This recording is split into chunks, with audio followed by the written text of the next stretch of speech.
Justru kakean konsep wis mari kuwajo. Lah ya ana sing, "Wah Islam kudu sugih, nek sugih ben kuat." Jebule bareng sugih kedo ana sing milih fikir ae ben tambah hisab kefikiran nek Islam buruh Cina. Islam harus merebut negara supaya ada konsep khilafah. Pas ngerebute wis ngafek agama paling diridhoi. Maka di zaman apapun, kecewa apapun dengan perjanjian dengan negara maupun dengan dunia, Islam tetap dirumat pangeran. Wis ora usah kuwatir. Mikir Islam ku keliru. Nangit mayo oleh nak mikir keliru. Agamane pangeran kok mbok pikir. Sama masyhur. Sayyidina Umar itu kan khalifah paling sukses masalah futuhat. Di masalah apa? Futuhat. Dan Ibnu Umar setiap jalan-jalan itu dibully sama orang-orang. Ya Ibnu Umar, mbok ya kamu itu minta sama bapak kamu supaya dia nyebut penggantinya siapa. Atau bikin suksesi lah. Jangan kok dia khalifah sukses kemudian tidak jelas juntrungannya. Kan dia tetap mati suatu saat. Saking enggak kuatnya Abdullah bin Umar akhirnya matur, "Ya Abah, engkau harus suksesi, siapa ya pemimpin setelah jenengan?" Lah kenapa? Orang-orang bilang kalau ada orang misalnya penggembala kambing terus ditinggal gelanggang itu dianggap dosa karena kambingnya pasti kocar. Apalagi ini urusan umat. Kamu tahu-tahu mati sebelum sesi ini pasti kacau. Umar langsung marah. Agama Islam itu enggak sama dengan kambing kata Umar. Agama Islam agamanya pangeran, mesti diurusi pangeran. Aku mau khilafah. Aku mau suksesi. Ben aku ora usah mikir. Engko ora diurusi pangeran.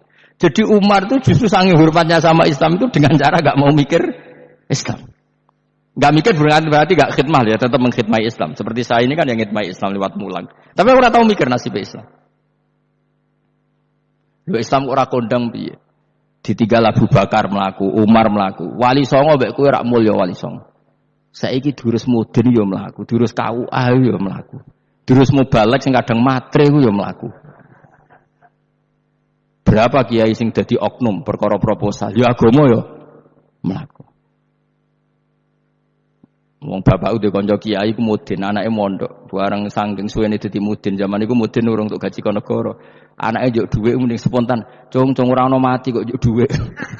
Mergo nek ora ono mati ra entuk rezeki. Cung ora ono mati kok njuk dhuwit.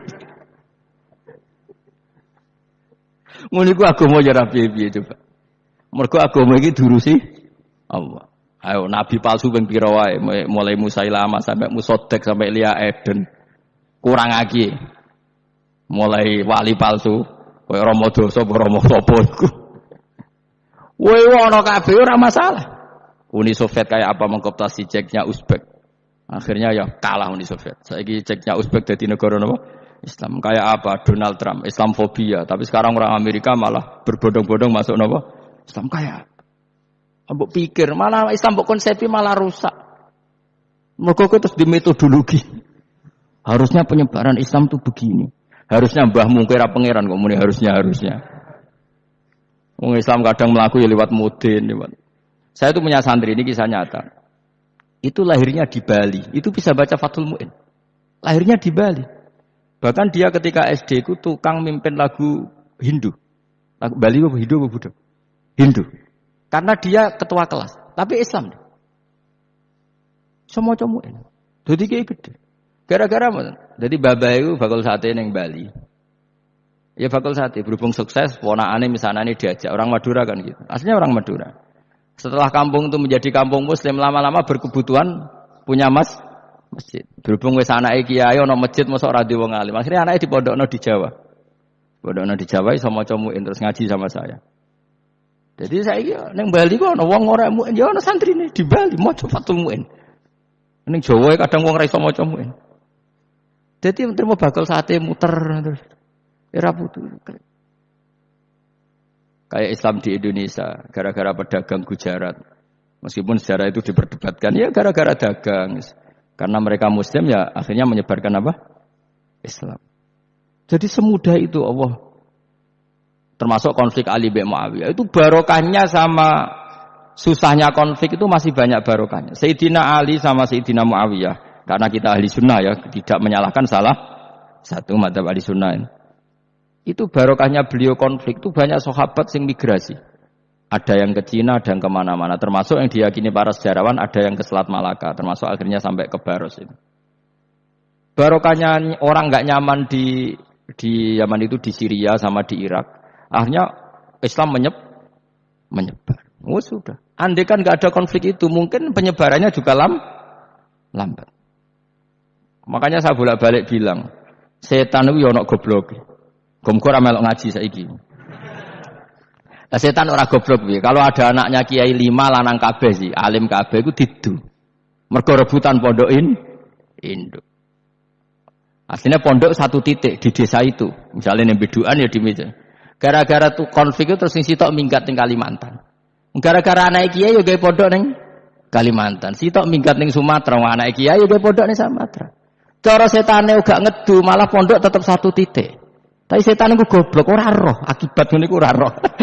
Akhirnya dulur didu menyebar. Lah wong saleh menyebar ning ndi menyebarkan sujud, menyebarkan ilmu. Jadi setan yo ono goblok, muga ora ngaji, kok nak ngaji dene roh, ana ngono ora usah ngono. Andai kan tidak diutik kan satu titik. Nggih betul. Tapi setan niku nek ana wong saleh iku didu. Nak didu ana sing kecewa minggat. Lah migate wong saleh ndak ape gawe apa? Mosok ape gawe dugem. Mulane kula anggere ana wong saleh tukaran Gus iku tukaran gara-gara tukar saiki migat ning Papua ya alhamdulillah kowe meneh. Apik. Kula niku ra Gus kancaku ya Gus-Gus sing minggat nggih kuwatah. Angger pamit kula ora tau tak tangisi. Santen nuwun nggih kok minggat ta meneh. Mingate Gus ndak ganti piye. Paling yo gawe podok apa gawe apa. Lah setan nganti saiki belum tahu gitu. Mulane muga-muga ora roh. Jadi artinya nak pangeran ngersakno iku segampang iku. Lha coba di Ponegoro kan konflik sama keluarganya yang dulu ada yang mungkin sebagian pro Belanda. Ning Sulawesi ya tetep gawe napa? Pondok. Engko ning gone wis pokoke angger ning tinti. Wali Songo ya. Sunan Kalijaga agak pati cocok mbek buyutku, Sunan Kudus. Rapati cocok akhire dakwah ning kidul daerah kene. So akhire ono ya mono dakwah rong katam terus dadi Islam macam-macam. Rasa diterusno. Tapi ya barokah iku ana Islam tok Tingkir, tok Solo, tok Jogja. Cara rapati tukaran ya Sunan Kalijaga men ngewangi Sunan Kudus, Sunan Bonang ning gone kon. Berhubung barokah tukaran sithik-sithik ya.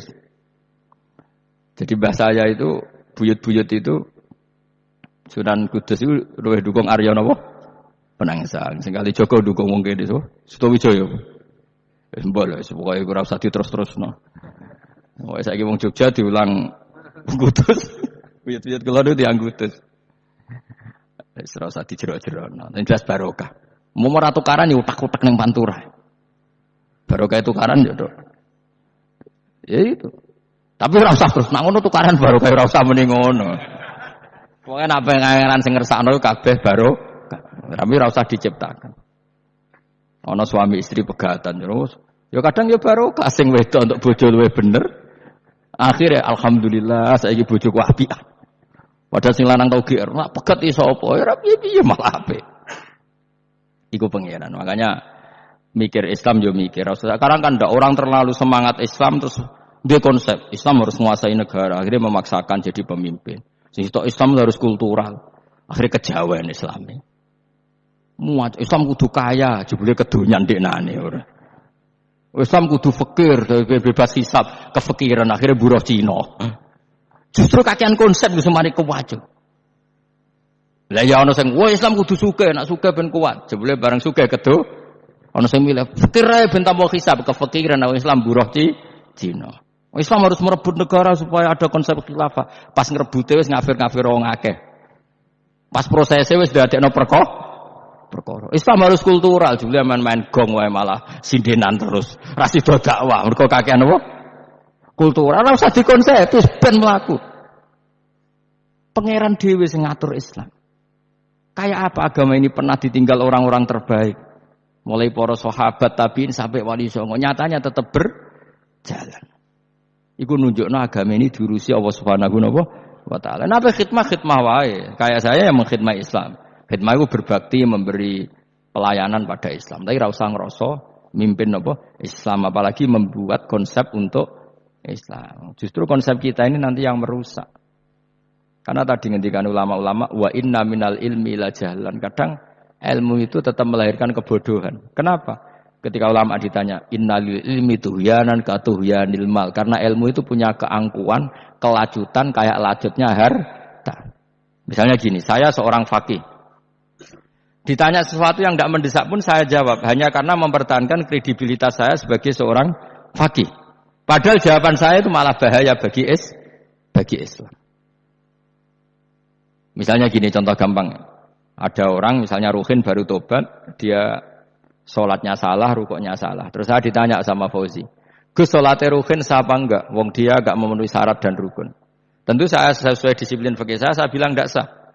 Karena harus sujudnya ngongkrong atau dia sholatnya fatihahnya tidak benar. Padahal andaikan saya tidak jawab lebih baik. Karena apa? Bisa saja menurut Allah sholatnya dia agak sah secara fikih tapi diterima Allah. Karena dari tidak sholat menjadi sholat. Itu kan ibarat begini.